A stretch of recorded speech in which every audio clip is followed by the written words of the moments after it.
प्रभु सब में समभाव विराजे,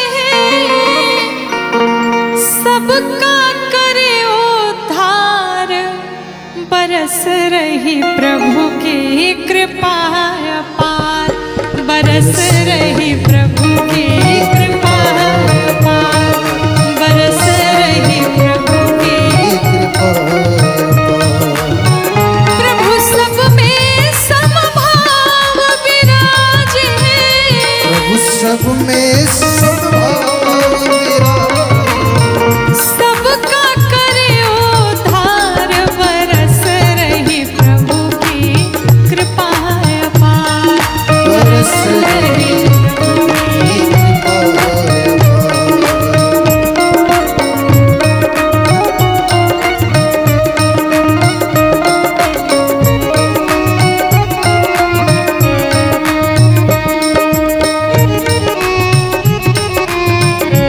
बड़े भाव से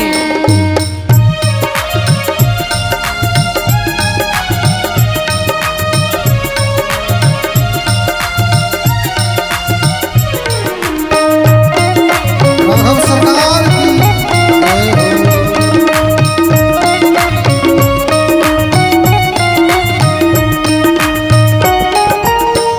कान मिले सत्संग सुनन को, नयन मिले हरि दर्श करन को, हो। कान मिले सत्संग सुनन को, नैना मिले हरि तरस करन को। कान मिले सत्संग सुनन को, हरि तरस करन को। हाथ मिले सेवा करके नर, मिले सेवा करके नर, हाथ मिले सेवा करके नर, हाथ मिले सेवा करके नर। मानव जन्म सुधार, बरस रही प्रभु की कृपा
यौवन का मान न कीजे, मानव जन्म सफल कर लीजे।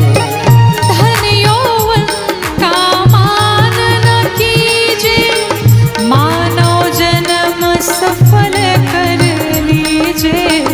मानव जन्म सफल कर लीजे।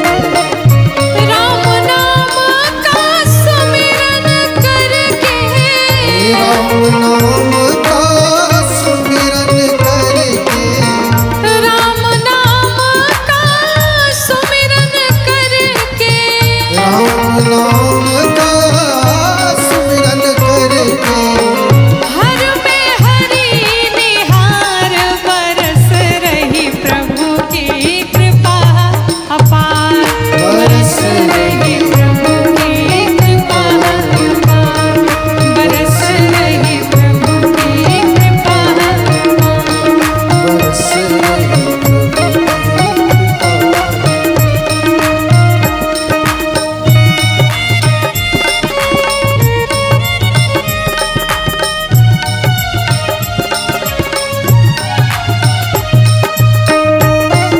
कृपा।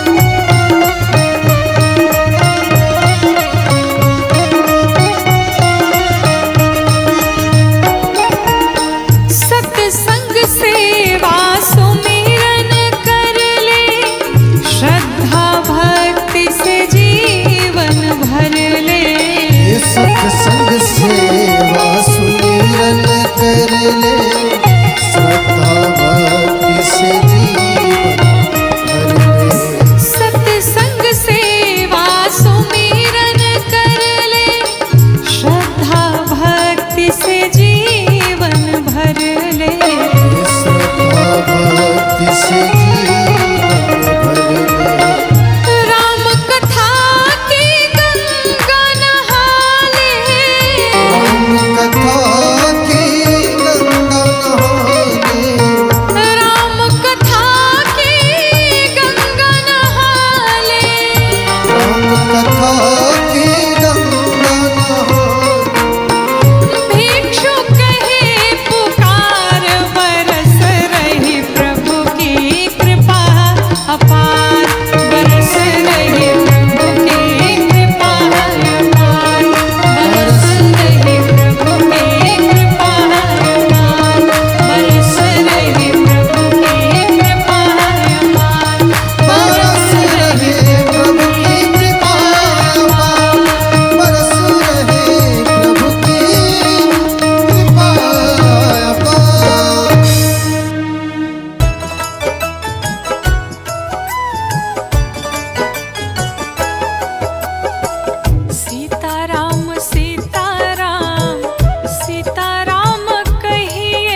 आशा त्याग शुभ काम करते रहिए। जाहि विधि राखे राम ताहि विधि रहिए। जाहि विधि राखे राम ताहि विधि रहिए।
जो श्री राम जी को भाएगा।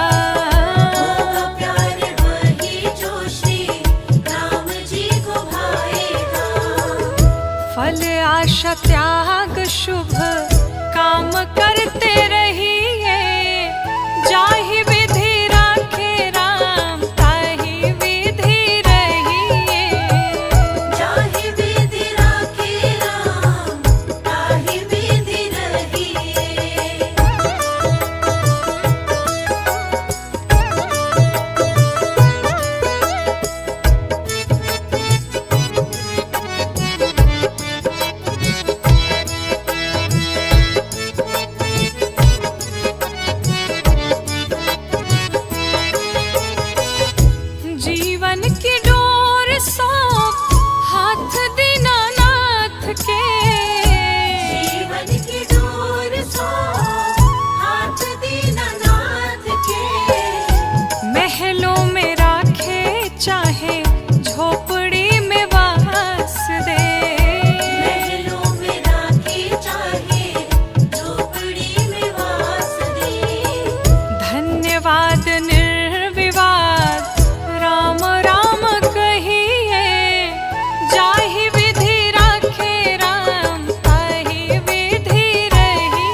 श्री जानकी मैया आज पुष्प वाटिका में गई और माँ गौरी का पूजन करती है, माँ से वरदान मांगती है, कहती है कि पूजा की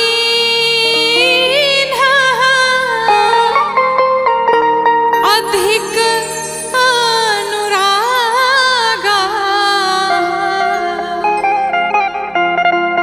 और निज अनुरूप सुभग वर मांगा। मैया ने माँ गौरी का पूजन किया और माँ से कहती निज अनुरूप अर्थात एक बार सर से पांव तक मुझे निहार लीजिए, मैं जैसी हूँ मेरे ही अनुरूप मुझे वर चाहिए। मैया माँ के चरणों में बैठ के माँ गौरी से वंदना करती हैं और मैया से मांगती हैं। क्या मांगती हैं? किसिया मांग रही अवध को राज, सरयू नहाने को। तो मैया मांग रही अवध को राज, सरयू नहाने को। मैया मांग रही अवध को राज, सरयू नहाने को। मैया मांग रही अवध को राज, सरयू नहाने को। मांग रही अवध को सरयू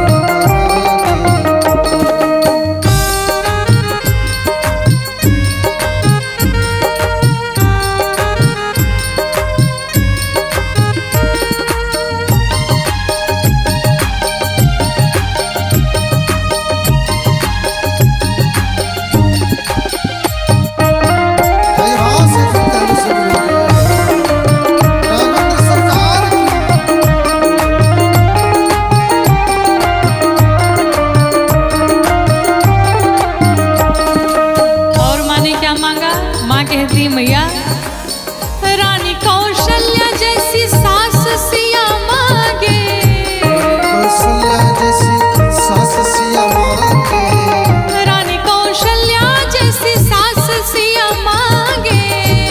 कौशल्या जैसी सास सिया मांगे, ससुर चक्रवर्ती, ससुर चक्रवर्ती, ससुर चक्रवर्ती सम्राट सरजू नहाने को। मैया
कितनी सुंदर, वो कितना सुंदर होगा, वो कितना सुंदर होगा। नाम है तेरा तारनहारा।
सभी दासियां दौड़ पड़ी।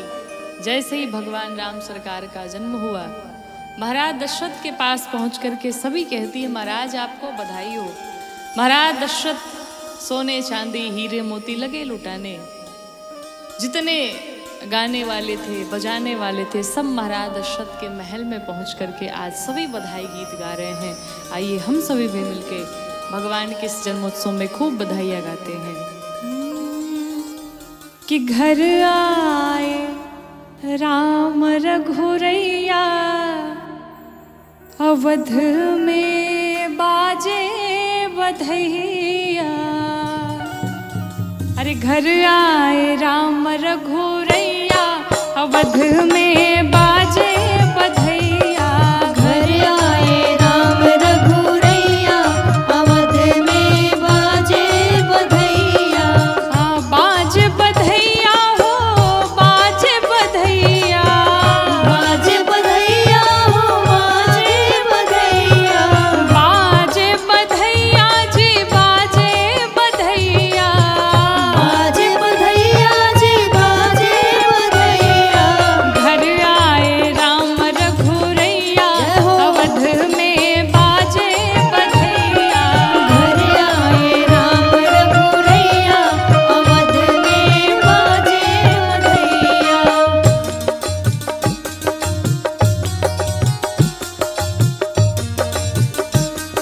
बोलो रामलला सरकार की जय।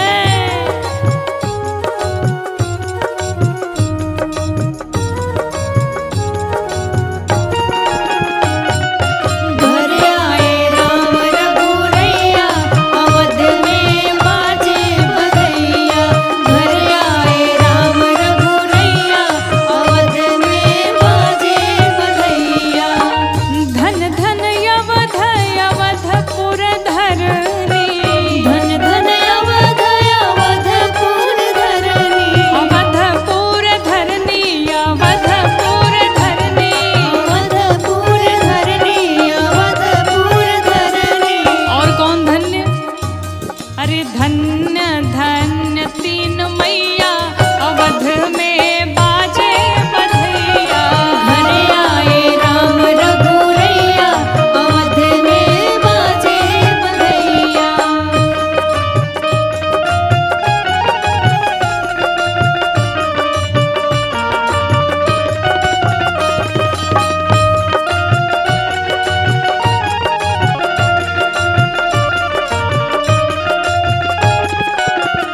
घर आए राम रघुरैया, अवध में बाजे बधैया। घर आए राम रघुरैया, अवध में बाजे बधैया। धन धन भाग भाई लखन के। धन धन भाग भाई लखन के। भाई लखन के, हाँ भाई लखन के। भाई लखन के, हाँ भाई लखन के। क्यों? अरे संग में, जय हो। संग में विराज सिया सैया, अवध में बाजे बधैया।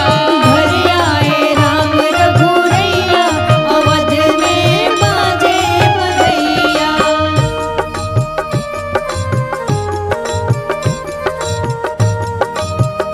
बधाई हो।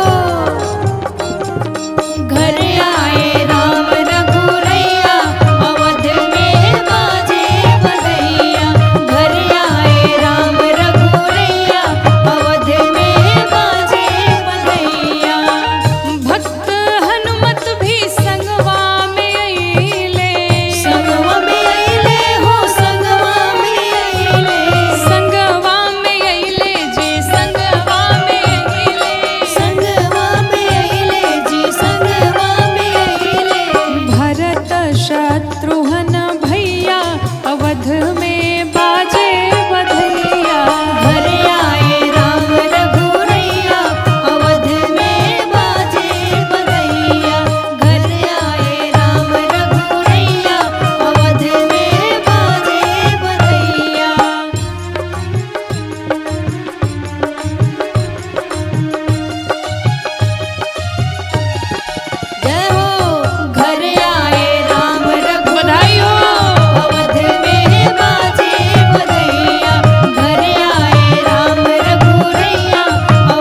सब गावे नचता ता थैया अवध में बाजे बधैया। घर आए राम रघुरैया अवध में बाजे बधैया। घर आए राम रघुरैया अवध में बाजे बधैया।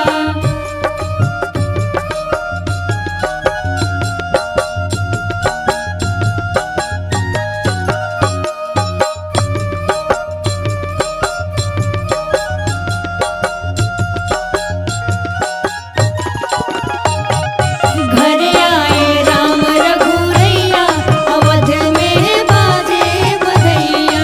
घर आए राम रघुरैया अवध में बाजे बधैया। देख ललन के बिहस राजा दशरथ। देख ललन के बिहस राजा दशरथ। बिहस राजा दशरथ हाँ बिहस राजा दशरथ। बिहस राजा दशरथ हाँ बिहस राजा दशरथ। और भगवान राम को देख करके पूरे अयोध्यावासी नगरवासी आज सभी देवता प्रसन्न है, इसलिए सभी हाथ उठा करके पूरे पूरे बड़े भाव के साथ कैसे गाएंगे। अरे हर से लालो गलो गई